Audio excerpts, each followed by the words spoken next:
All right, turning now to the men and women who served and sacrificed for our country and a special event to honor them. That's right. That's the goal behind the Honor Flight Network, which flies veterans of U.S. wars to Washington, D.C. to visit their war memorials. Fox News contributor Lisa Boothe was on board one of these very special flights, and she joins us now with more. Lisa, good to have you. Good morning. Hi, guys. It was such a special day, and the men and women on this flight served our country in its most vilified war, and most never even received a thank you for their service.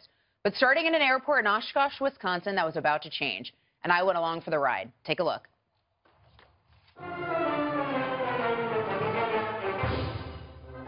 It's a thank you to your service and your sacrifice to our nation.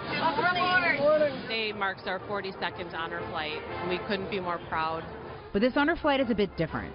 All 107 service members on board are veterans of the Vietnam War.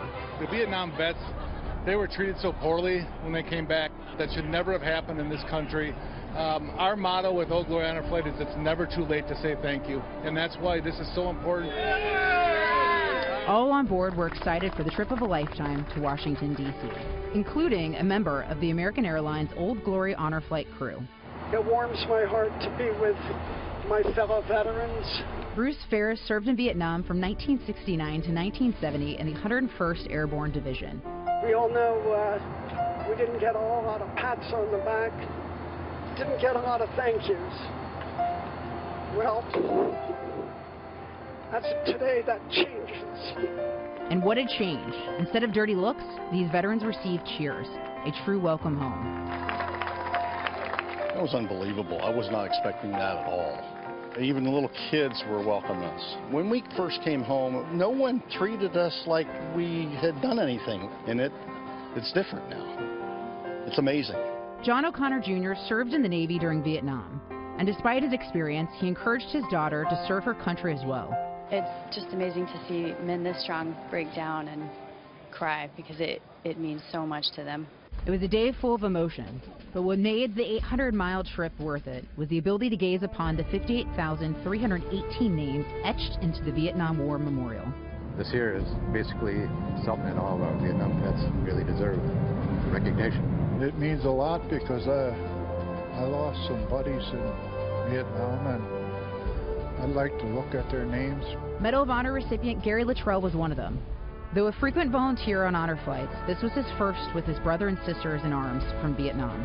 When I look at those names, they're not names to me.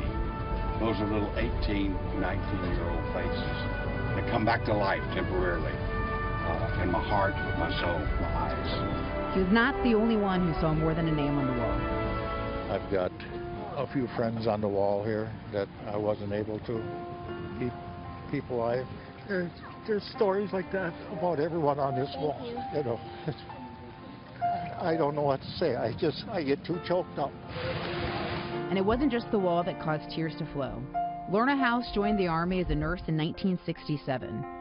She was one of over 265,000 women who served during Vietnam. Women were a part of the whole Vietnam experience, and none of us was drafted to go to war. We all volunteered. They finally got their own memorial in 1993. It is so amazing. It is just unbelievable. And the day of healing was far from over. Dear Mr. Graham, thank you for your service in the Vietnam War. Part of the honor flight's tradition is mail call, where veterans receive letters of thanks for their service. It feels great. These letters I got make my whole day. It's the best part of the trip. And thousands cheered their return back in Wisconsin, showing that it's never too late to say thank you and welcome home. So many Vietnam veterans did not get a welcome home, and it seriously affected them emotionally and mentally. I'm so glad that they've done something like this, where they've actually honored us. This is just amazing, just absolutely incredible. One of the best days of my life. Man, they deserve it too. What a moving piece and a hero's welcome after all this time, Lisa. It was such a beautiful day to be a part of and so special. I know everyone that was part of this, Sam, who produced it, did a beautiful job. The camera crew, we were all so moved by the day. And it was just such a cool thing because, you know, we all know that a lot of these, all of these Vietnam veterans, they didn't get the welcome home that they deserved. You know, 18 being drafted, going off to war, and then coming home and being treated with such disrespect. So it's just such a special day to see them coming off the plane in Washington, D.C., and to be on the plane with them on the way over there, and the anticipation, the excitement, and to see the tears in their eyes when they got the welcome home that they finally deserved. And we had all these cute kids, you know, at the airport cheering them on with signs, and it was just so special to see them get off the plane and then just to spend the rest of the day with them and to be at the Vietnam Memorial with them and to see how special that was, and remembering so many friends that they lost, family members. And just to be a part of the day with them. It was just a really beautiful day, a very special day, a very memorable day. And honor flights, traditionally, I think of them for World War II vets. That's usually what it's been for, get them to see their monument before that generation passes. To see it go to the Vietnam vets, because the World War II vets were celebrated. Right. Vietnam vets were not. It's very fitting. Well, and an honor flight does all of it. But this one was a special day because it was just the Vietnam veterans. And so it was also nice, too, because they were with other individuals who had the same experience as them. And so this was a moment that they could share together, remember together, and it was just a really special day. They'll never forget it. I'm sure you won't either. And thanks to American Airlines for making that all possible. American Airlines and all the people that were part of the flight for American Airlines were all volunteers. Oh, that's great. Really special Great job, day. Lisa. Thank you, Thanks, Lisa. guys.